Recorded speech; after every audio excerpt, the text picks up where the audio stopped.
আসসালামু আলাইকুম এভরিওয়ান। অবহেলার শেষ মূল্য গল্পের ৬ নম্বর পর্ব। তো চলো বেশি কথা না বলে গল্প শুরু করা যাক। হঠাৎ পেছন থেকে কে জানি বলল, এই ছেলে এদিকে আয় তো একটু, তোর সাথে কিছু কথা আছে। আমি পেছন থেকে কথাগুলো শুনে দাঁড়িয়ে গেলাম, আর পেছনে তাকিয়ে দেখি সেই দিনের দুইটা মেয়ে, মানে যাদেরকে আমি রিয়ার বাসার নিচে বসে থাকতে দেখেছি। আর ওদের সাথে একটা মেয়ে আছে, তবে মেয়েটা একটু অন্য টাইপের। ওর মুখে একটা মাস্ক লাগানো, শরীরে একটা শার্ট, আর নিচে কেমন যেন ছেলেদের জিন্স প্যান্টের মতো একটা প্যান্ট। দেখে মনে হচ্ছে যেন এটা সত্যি একটা ছেলে। চোখে ইয়া বড় একটা চশমা। আমি একবার মেয়েগুলোর দিকে তাকিয়ে মনে মনে বললাম, ধুর, ওরা আবার আমাকে কেন ডাকবে। আমি সামনে ফিরে আবার যেই হাঁটা দিব, তখন আবার পেছন থেকে আওয়াজ এলো, এই ছেলে, আমরা তোকে ডাকছি আর তুই চলে যাচ্ছিস। তুই কি এটা জানিস না সিনিয়রকেও ডাকলে তাদের কথা শুনতে হয়, নাকি সিনিয়রদের সম্মান দিতে জানিস না? মনে মনে বললাম, তাহলে ওরা আমার সিনিয়র। সেই দিন তো রিয়ার বাসার সামনে আমাকে ডাকছিল, কিন্তু আমি যাই নাই। তার মানে আজকে আমার অবস্থা শেষ। আমি আবার পেছনে ফিরে নিজের দিকে আঙ্গুল ঘুরিয়ে বললাম, আমাকে ডাকছেন কি? মেয়েগুলো বলল, এতক্ষণ ধরে তুই এটা বুঝতে পারলি না যে আমরা তোকে ডাকছি? তাড়াতাড়ি এখানে আয়। আমি ধীরে ধীরে মেয়েগুলোর কাছে যেতে লাগলাম। আজকে মনে হয় আমি ওদের হাত থেকে মাফ পাবো না। আমি মেয়েগুলোর কাছে যেতেই মেয়েগুলো বলছে, পরি, এই হলো সেই ছেলে যাকে আমরা সেই দিন ডেকেছিলাম, কিন্তু ও ভাব দেখিয়ে চলে গেছিল। আজকে ওকে তোর হাতে দিলাম, তুই কি করবি সেটা তুই ভালো জানিস। তবে আমরা চাই ওর শাস্তিটা ভিন্ন ধরনের হোক। তার মানে এই হলো সেই পরি যার কথা রহিম মিয়া আর রিয়া বলেছিল। আমি কি বলবো যে আমি রিয়াদের বাসায় থাকি? না, এসব বললেও বাঁচতে পারবো না। এর থেকে ভালো চুপ থাকি, দেখি ওরা আমাকে কি করে। পরি নিজের চশমা খুলতে খুলতে বলল, কি কলেজে নতুন নাকি? আমি মাথা নিচু করে বললাম, জি আপু, নতুন। পরি বলল, নতুন কলেজে এসেছো ভালো কথা, তাই বলে কি সিনিয়রদের সম্মান করবে না? সেই দিন আমার বান্ধবীরা তোমাকে এত ভালো করে ডাকলো, তুমি নাকি যাও নাই? আমি বললাম, আসলে আপু, আমি জানতাম না ওনারা আমার সিনিয়র। পরি বলল, ও তুমি জানতে না যে আমরা সিনিয়র, তাই তো? আমি বললাম, হ্যাঁ আপু। পরি বলল, বেয়াদবি করেছ, শাস্তি তো পেতেই হবে। আমি বললাম, প্লিজ আপু, মাফ করে দেন, আমার ভুল হয়ে গেছে। পরি বলল, আরে না, এসব বললে তো আর মাফ পাবে না। ভুল যেহেতু করেছ, শাস্তি তো পেতেই হবে। এখন যেটা বলছি সেটা কর, না হলে মারাত্মক লেভেলের শাস্তি পাবি তুই। আমি কিছু না বলে চুপচাপ দাঁড়িয়ে আছি। পরি আবার আমাকে উদ্দেশ্য করে বলল, শার্ট খুলে ফেল। আমি চোখ বড় বড় করে পরিয়াপুর দিকে তাকিয়ে বললাম, কি?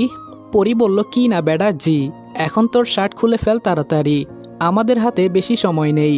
আরও নতুন নতুন ছেলে আসছে, ওদের ধরে র্যাগিং করতে হবে। আমি বললাম, প্লিজ আপু, আমার ভুল হয়ে গেছে, আমাকে মাফ করে দেন, এমন ভুল আর হবে না। আমার কথা শুনে পরি রেগে জোরে চিৎকার দিয়ে বলল, তোকে শার্ট খুলতে বলেছি, খোল। এত কথা বলতে বলেছি তোকে? এর ভেতরে একটা ছেলে এসে বলল, পরি, কোনো সমস্যা হয়েছে নাকি? সমস্যা হলে বল, আমি দেখছি। পরি আপু ছেলেটাকে বলল, না, কোনো সমস্যা নেই, তুই যা, আমি দেখছি। ছেলেটা যেতেই পরি আপু আমার দিকে তাকালো। আমি ভয়ে ভয়ে আমার শার্ট খুলে ফেললাম। আজকে সকালে সেন্টু গেঞ্জি পরতে মনে ছিল না, ওটা কোথায় যে পড়েছে পাই না, এজন্য শুধু শার্ট পরে এসেছি। পরির বান্ধবীরা বলল, দেখ পরি, কিরকম সিক্স প্যাক বানিয়েছে, হালার বডি আছে বলতে হবে। আমি এবার মাথা নিচু করে বললাম, আপু, আমি কি এখন যেতে পারি? পরি আপু আবার বলল, মাত্র তো শার্ট খুললি, নিচেরগুলো কে খুলবে? তোর নানা নাকি? মনে মনে বললাম, এইবার আমি বোধহয় শেষ। যা একটু মান সম্মান নিয়ে কলেজে আসছিলাম, আজকে বুঝি সেটাও গেল। এবার অসহায় হয়ে পরিয়াপুর দিকে তাকালাম।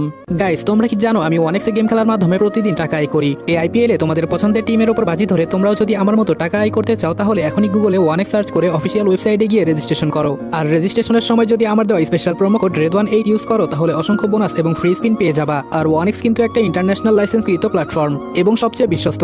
এখানে তোমরা ক্রাশ ক্রিস্টালের মতো গেম খেলে সহজেই টাকা আয় করতে পারবে, এবং বিকাশ নগদের মতো সকল মোবাইল ব্যাংকিং অ্যাপের মাধ্যমে সহজেই তোমরা তোমাদের জেতা টাকা তুলতে পারবে। আর 24 ঘন্টা 7 দিন কাস্টমার সাপোর্ট সুবিধা তো রয়েছেই। তাই আমি এটা ব্যবহার করে আমার রেগুলার হাত খরচের টাকা আয় করি, তোমরাও ট্রাই করে দেখতে পারো। পরি আপু আমার দিকে তাকিয়ে বলল, কান্না করে কোনো লাভ নেই, তুই আমার বান্ধবীদের সাথে অনেক বড় অন্যায় করেছিস, এজন্য শাস্তি তো পেতেই হবে, বুঝলি? তাড়াতাড়ি প্যান্ট খুলে ফেল, এখনো এত ছেলে মেয়ে কলেজে আসে নাই, যদি দেরি করিস তাহলে সবাই চলে আসবে কলেজে, পরে তুই বাঁচতে পারবি না। হঠাৎ কোথায় থেকে একটা ছেলে এসে আমার ঘাড়ে হাত দিয়ে বলল, আরে বন্ধু, তুই এত সকাল সকাল কলেজে চলে এসেছিস? আরে আমাকে আগে বলবি না? আর পরি আপু, এটা কি ঠিক করছেন? ও আমার বন্ধু হয়, আর আপনি আমার বন্ধুর সাথেই এটা করছেন? পরি বলল, রবিন, ও আবার তোর বন্ধু হলো কবে থেকে? কিছুই তো বুঝলাম না।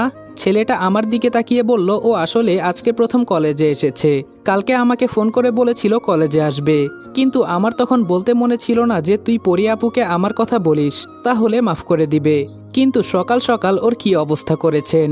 পরীর দুই বান্ধবী আমার সামনে এসে ঠাস করে দুইজনে দুইটা চড় দিয়ে বলল, এখন এখান থেকে ওকে নিয়ে যা, ওর সাথে আমাদের হিসাব এখনো অনেক বাকি আছে।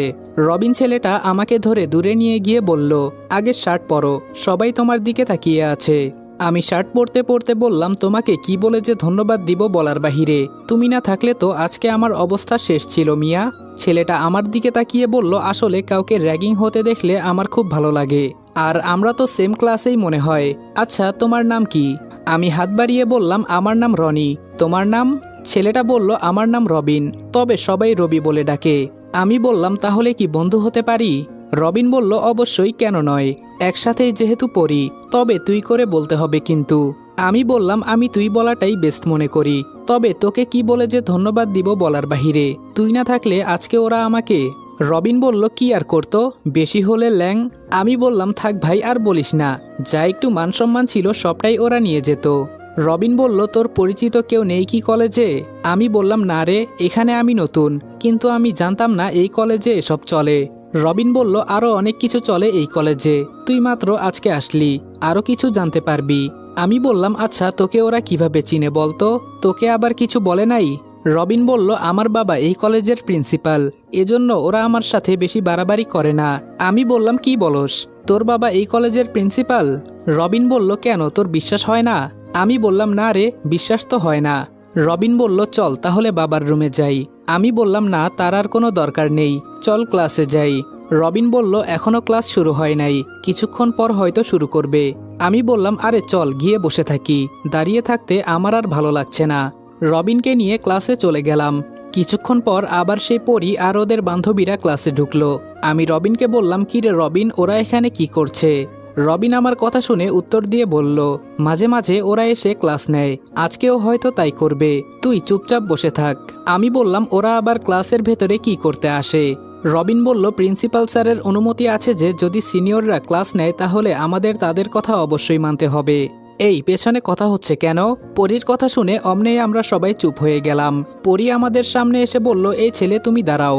মনে মনে বললাম, আগে তো কোনো মতে বেঁচে গেছিলাম, এখন মনে হয় না যে আর বাঁচতে পারবো। পরী আপুর কথা শুনে আমি মাথা নিচু করে দাঁড়িয়ে গেলাম। পরী আপু আমাকে দেখে বলল, তোমাকে দেখতে এত ক্ষেতের মতো লাগছে কেন? দেখে তো একদম ফকিন্নির মতো লাগে, তবে একটু সেজেগুজে কলেজে আসবে বুঝলে। আমি বললাম, আপু আমি কি এখন বসতে পারি? পরী বলল, বসবি তো, তার আগে একটু দাঁড়া, যা ওই যে সামনের বেঞ্চে যেই মেয়েটা বসে আছে তাকে এই ফুলটা দিয়ে আয়। আমি বললাম, কিন্তু আপু। পরী বলল, সবাই জানে আমাদের কথা না মানলে কি হবে। আমি পরী আপুর কাছ থেকে ফুলটা নিয়ে ধীরে ধীরে হেঁটে মেয়েটার কাছে যেতে লাগলাম। কি আর করব, কোনো উপায় না পেয়ে মেয়েটাকে ফুলটা দিতেই ও ঠাস ঠাস করে আমার গালে দুইটা চড় দিল। আর হঠাৎ করেই একটা ছেলে এসে আমাকে লাথি মেরে দূরে ফেলে বলল, তোর কত বড় সাহস আমার গার্লফ্রেন্ডকে প্রপোজ করিস? পরী আপু ছেলেটাকে বলল, এই তোমাকে আমি এখানে আসতে বলেছি, যাও গিয়ে জায়গায় বসো, আর এই ছেলে তুমি তোমার জায়গায় যাও। আমি মাথা নিচু করে রবিনের পাশে বসলাম। ক্লাস শেষ হওয়ার পর রবিন বলল, বন্ধু আমাকে মাফ করে দিস, আমি তোর জন্য কিছুই করতে পারি নাই। আমি বললাম, থাক, মাফ চাইতে হবে না, আজকে আর ক্লাস করব না রে, বাসায় চলে যাব।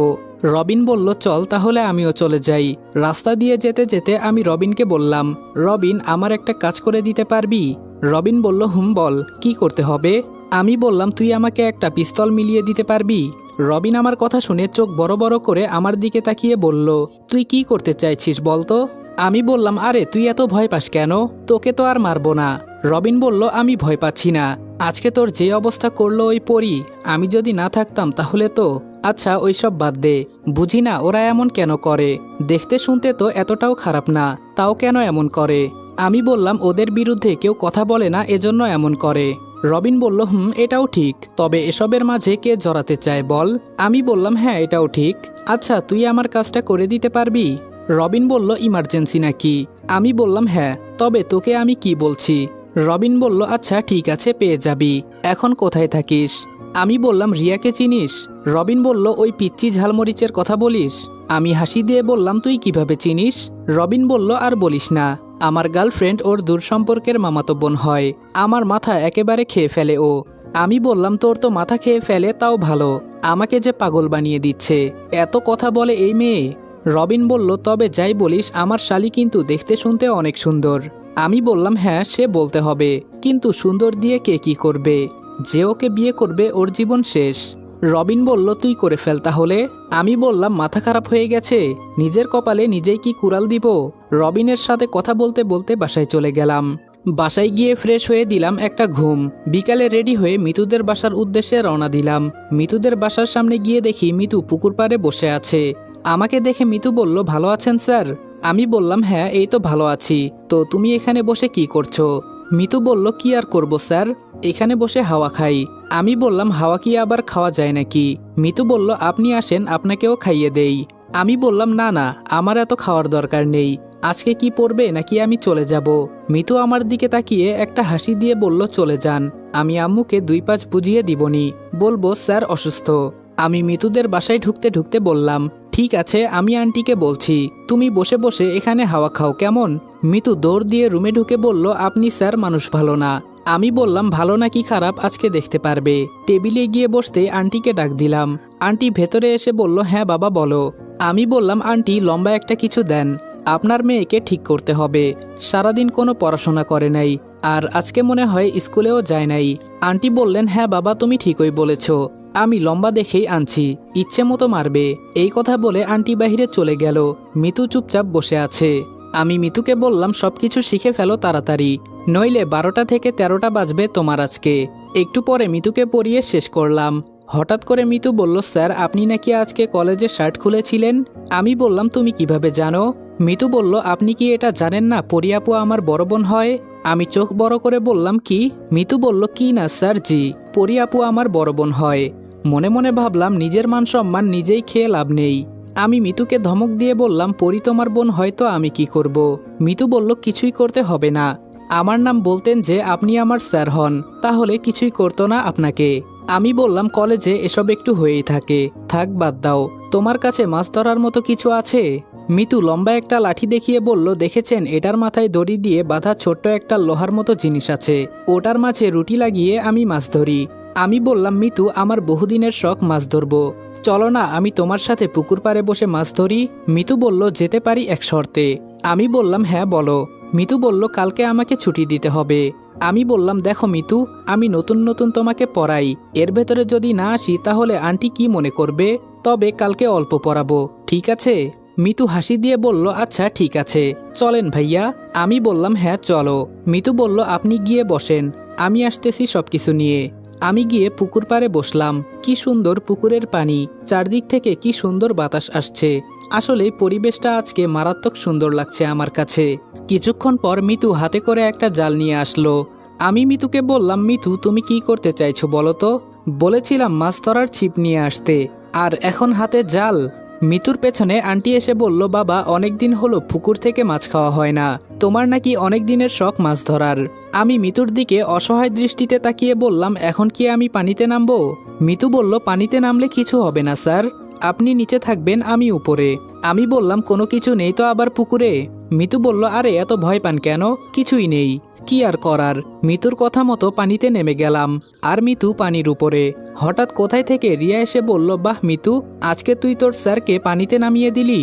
মিতু রিয়াকে দেখে মুখ বাঁকিয়ে বলল, তোকে এখানে কে আসতে বলেছে? আমি বলেছি না তুই আমাদের বাসায় আসবি না? আন্টি মিতুকে ধমক দিয়ে বলল, তুই চুপ থাকতো, আর বুঝি না তোরা দুইজন সবসময় এত ঝগড়া করিস কেন।